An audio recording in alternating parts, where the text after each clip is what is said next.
पार्टीच्या आंदोलनाला अखेर यश आलेलं आहे। केंद्रीय शिक्षण मंत्री धर्मेंद्र प्रधान यांनी अखेर शिक्षण मंत्री पदाचा राजीनामा दिलेला आहे आणि आता अभिजित तिपके खरं तर मागणी जी आहे ती पूर्ण झालेली आहे। संपूर्ण विद्यार्थ्यांची मागणी पूर्ण झालेली आहे। मात्र आता अभिजित तिपकेंकडून विद्यार्थ्यांना काय अपेक्षा आहे यावर आपण वक्तव्य घेऊयात। काय वाटतं विद्यार्थ्यांना त्यांच्याकडून जाणून घेऊयात। काय वाटतंय आता एवढ्या दिवसांपासून जी मागणी होती ती मागणी पूर्ण झाली, आता अभिजित तिपकेंकडून काय अपेक्षा आहे? सगळ्यात पहिली गोष्ट जी मागणी पूर्ण झाली आहे ती फक्त एक त्यांनी पोस्ट टाकली आहे, ती पूर्णपणे ऑन पेपर्स कन्फर्म झालेली नाही। तर आपल्याला ते आधी कन्फर्म करून त्यांची ऑफिशियल नोटीस हवी आहे की ही जी मागणी आहे ती कन्फर्म झालेली आहे। उद्या संस्थामध्ये त्यांनी पेपर साइन केलेच पाहिजे आणि याच्यानंतर जे विद्यार्थ्यांचं नुकसान झालेलं आहे, ज्यांचं पेपर नुकसानमुळे जे 21 मुलांनी जीव दिला आहे त्यांच्या घरच्यांना 1-1 करोड मुआवजा मिळालाच पाहिजे। ह्याच्यावर ऍक्शन झालीच पाहिजे। पेपर लीक बंद झाला पाहिजे आणि जे बाकीचे मिनिस्टर्स आहेत, सीएम्स आहेत, जे देशासोबत चुकीचं करतात, पेट्रोल मध्ये इथेनॉल मिक्स करतात, टॅक्स एवढे वाढलेले, त्याच्यावर पण ऍक्शन झालीच पाहिजे। ही एक स्टेप होती, पुढे अजून स्टेप घेणं आणि देशला बदलूनच राहणार आम्ही। आपली मागणी सांगत आहे। अभिजित तिपकेंची ही मागणी मान्य झाली, आता पुढे काय अपेक्षा आहेत अजून विद्यार्थ्यांची? अभिजित तिपकेंची एक मागणी मान्य झाली सर्व विद्यार्थ्यांची, अभिजित तिपकेंकडून अजून काय अपेक्षा आहेत तुमच्या? आता आमच्या अभिजित तिपकेंकडून एकच अपेक्षा आहे की ज्या पद्धतीने त्यांनी युवामध्ये एक रिव्होल्यूशन घडवून आणले त्याच पद्धतीने त्यांनी ही प्रोसेस सतत पुढे चालू ठेवावी, हीच आमची एकमेव अभिजित तिपकेंकडून मागणी आहे।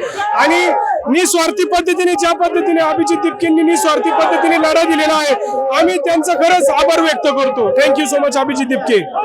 अभिजित तिपके यांनी निस्वार्थीपणे जो लढा दिलाय त्याचा आम्ही आभार व्यक्त करतो आणि या ठिकाणी जल्लोष साजरा केला जातोय।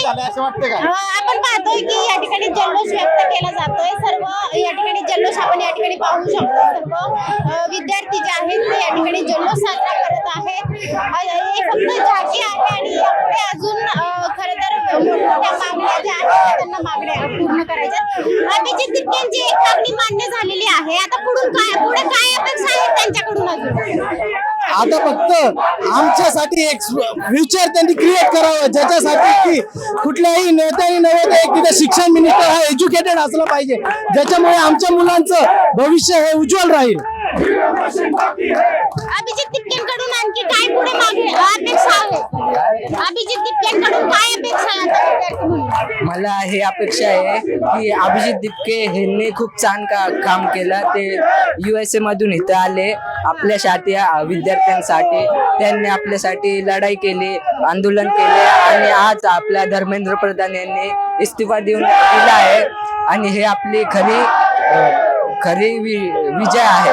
म्हणून मी अभिजित तिपकेला हे म्हणे की आपला खूप धन्यवाद, तुमच्यामुळे आम्ही जे पुढे एक्झाम देणार आहे ते परत लीक नाही होणार आणि सरकारमध्ये एक डर रहेगा उनमें कि फिर से पेपर लीक नहीं करना है और अगर लीक हो जाता है तो दूसरे पोस्ट भी उनको रिजाइन हो जा सकते हैं, ये कहना चाहूँगा। थँक्यू अभिजित तिपके। तुला काय वाटतं अभिजित तिपकेंनी आता जी मागणी केलेली होती सर्वांनी मिळून ती पूर्ण झाली, अभिजित तिपकेंकडून अजून काय अपेक्षा आहे पुढे? मुझे अभी ऐसा लगता है कि अभी जो धर्मेंद्र प्रधान का इस्तीफा हुआ है इसके बाद वो वापस से नहीं करेंगे। मुझे लगता है अगर उन्होंने वापस किया तो फिर हमें नरेंद्र मोदी का भी इस्तीफा चाहिए। अभिजित तिपके ने जो किया वो उन्होंने बहुत अच्छा किया, वो हमारे अभी रोल मॉडल बन गए। तो अभी मतलब उनके जैसा भी हम मतलब और करेंगे, अगर कुछ हुआ तो मतलब उनके इतने जब अब होंगे। खरं तर अभिजित तिपकेंचा या सर्वांकडून करण्यात येत आहेत आणि आपण पाहतोय जल्लोष जो आहे तो साजरा करण्यात येतोय। सर्व पुणेकर जे आहे ते या जल्लोषामध्ये सहभागी झालेले आहेत आणि अभिजित तिपकेंचं सर्वांकडूनच आभार जे आहेत ते व्यक्त करण्यात येत आहेत आणि त्यांनी पुढेही असंच काम करत राहावं अशा देखील अपेक्षा यांच्याकडून व्यक्त करण्यात आली। नमस्ते।